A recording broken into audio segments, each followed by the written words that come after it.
Hello everyone, and welcome to the Essential Education live stream here on YouTube. We are happy that you are joining us once again today.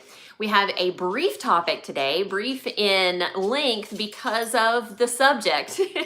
Our subject today is working students. 7 tips, in fact, for working students to find success in their studies. We see you.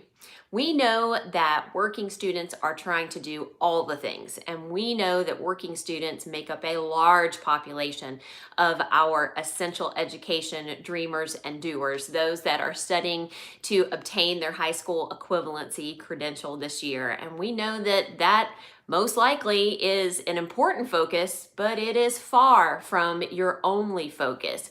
1, maybe 2 jobs, maybe kids or other family members to take care of. What about a social life? What about things that you actually enjoy doing, time for yourself? All of those things are important, and even the best of us can have a really hard time keeping those in balance from time to time.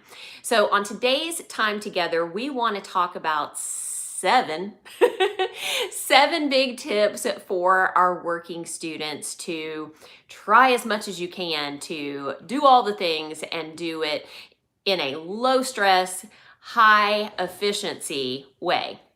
In other words, get the things done without driving yourself crazy and be successful while you do it. So let's jump right in today because we know your time is very valuable. The first tip we have today is to get organized. Organize yourself first on paper. That means getting a calendar, getting a reminder system, getting a to-do list together, getting something that works well for you on paper.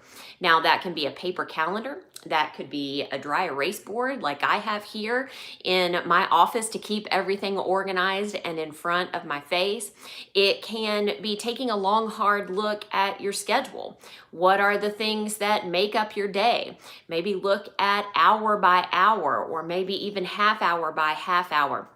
You have to get a really good sense of what you're working with if you want to have an idea of how to rearrange those things to make room for the things that are important. So jotting those things down on paper, whether that's in a planner, whether that's in a notebook, whether that's in a dry erase or a chalkboard form, whatever works best for you, in order to see all of those things that you need to do in front of your face, can help you get organized. They can help you set yourself up for success. There's also a lot of great technological ways to do that.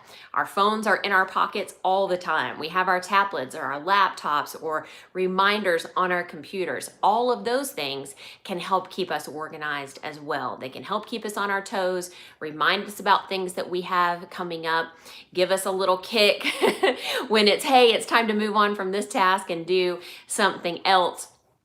And consider setting those reminders up again by the hour, by the half hour, to keep you on schedule. You can do that with either your iPhone or your Android devices. They all have digital assistants. I'm not going to say their names or they will start popping up all over the place, but utilize those technological resources to get yourself organized. And when you can see the full picture, move on to step number 2. When you can see all of the things that you have to get done in the course of a day or a week or a month, then it's time to take a long, hard look at your priorities. And we like to refer to what is often called a priority matrix. And there's lots of different versions of a priority matrix out there. One of the ones that we like to refer to is breaking up things into 4 categories: your must-dos, your should-dos, your can-do-laters, and your would-like-to-dos. And this is kind of onerous on you to do kind of a gut check. What are the things in the course of your day, your week, your month that you must do? Those are things that are non-negotiable. If you have certain set work hours, put those down. Get those down on paper or in that tech version of your calendar. Get those down, see what that looks like. Do you see any open spaces? Maybe you have a commute in the morning where you're not driving. I don't want to tell you to multitask and drive, but maybe you have a long commute on public transportation or a subway system or a train, something like that. look at those open hours, because after you look at all the things that you must do and you see where your open spots are, you can move on to the things that you should be doing. Things that you should be doing are things that are still important, but they have a little bit of flexibility on the time period. Those would be things like studying, taking practice exams, taking care of yourself, making time for exercise and good mental health practices. Those are all things that you should do, and they should be the things that you look at second. The things you should look at third are things that are still important, but they can also be done later. They are important and they should be done, but they don't necessarily have to get done in the course of a day. They can get pushed out. Those are things like chores around the house, or different obligations that you have that aren't necessarily time bound. We're all looking for an excuse not to do the laundry someday. So maybe that's yours today. Well, Jen told me, I need to do my must-dos and my should-dos first, so I can put that off until later. Consider what those things are. Of course, still be responsible, but make sure that you aren't sacrificing the things that you should be doing for things that you can do later. And then, of course, there are your things you would like to do, your fourth prioritization category, things that you would like to do. And let's be honest, oftentimes things in the second or the third category get pushed out for things in the fourth category. We get on to maybe do some mobile study, but instead Instagram or TikTok or Facebook or something else pops up, our photo screen, our text from a friend, something like that, and we go down that rabbit hole. And all of a sudden we're doing things we would like to do. Not that those things aren't fun. In fact, those things really can be useful if you use them in that way. Try incentivizing. That's tip number 3. Incentivizing with the things that you like to do. Happy hours, spending time with friends, that extra time for social media, that extra time, to go out and do a hobby, something like that. But incentivize it by setting small goals. It's good to have these long-term goals, and we're going to talk about that here in a little bit. Long-term goals are super important, but along the way, it's important to set small, measurable goals, setting certain time amount aside for study, holding yourself accountable to do regular time to practice test, making sure that you are digging into those practice tests to review the things that you missed and why. All of those things are goals that you can set for yourself. This month, I would like to gain 5 points on my practice exam in language arts. And then when you hit that goal, incentivize yourself with a day off from study or extra time out with friends, whatever it is that motivates you. So incentivize yourself for those small goals, maybe with that fourth priority category, the things that you like to do. Our fourth big tip today for working students is to take care of yourself. And the first thing that we want to address in the take care category is sleep.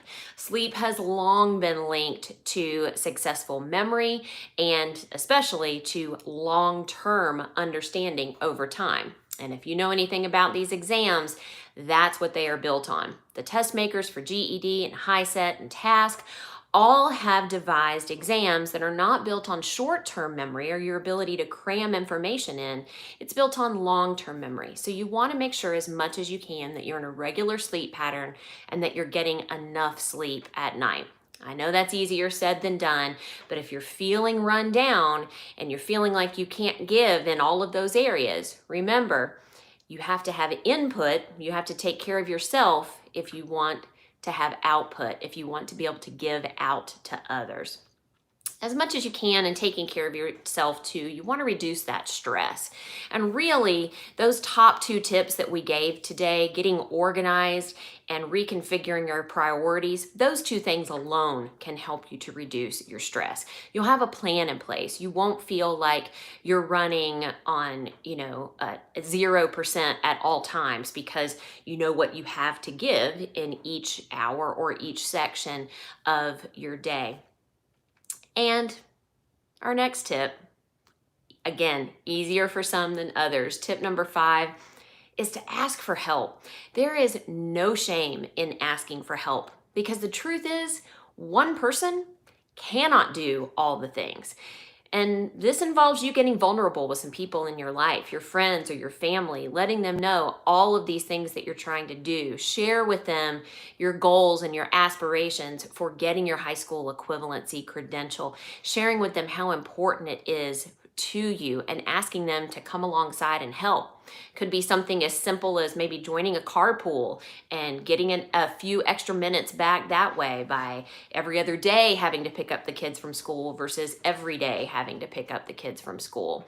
It may be reaching out to a friend or a family member to say, hey, can you, come over on the weekends and quiz me and go through some of my practice test materials with me. Studies continue to show that students that have a strong support system are more successful than those that don't. So don't be afraid to ask for help. Also, if you happen to be in a classroom environment, utilize those teachers, utilize other students in the group. They know what you're going through. So ask those individuals for help as well. Also, learn to say no. Tip number 6 is learn to say no. I think a lot of times we think in saying no, that's just one more thing that we have to sacrifice. Oh, so-and-so asked me to go to happy hour after work today, and I have to say no because I've got to go home and study. And we see that as something that we lose, something that we sacrifice.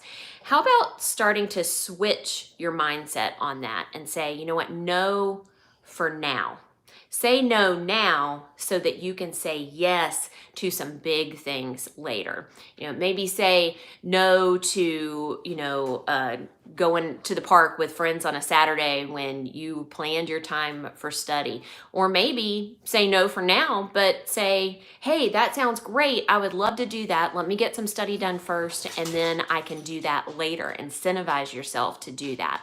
We have to shift our thinking in all the things that we sacrifice, because we do. Anything worth doing is going to require hard things. It's going to require hard work. It's going to require sacrifice. But we have to shift our thinking in the category of loss into investment, into something that we choose. I may not get to go and do this thing that I want to do right now, but this is an investment in my future. Yeah, I may rather spend $18 on, a new shirt, or $18 on a fun lunch out with friends, and instead I spend it on a workbook for my GED. That's no fun, but it's an investment. It's an investment in you. It's an investment in your future. And anytime you invest in yourself, that is always something that pays off. So see those temporary no's as investments, not sacrifices, not losses. And then real quick, tip number 7, yes, we're at 7, is to remember your why. Remember that long-term goal and why you set it. Did you make a promise to yourself or someone that you love that you were going to finish your high school education?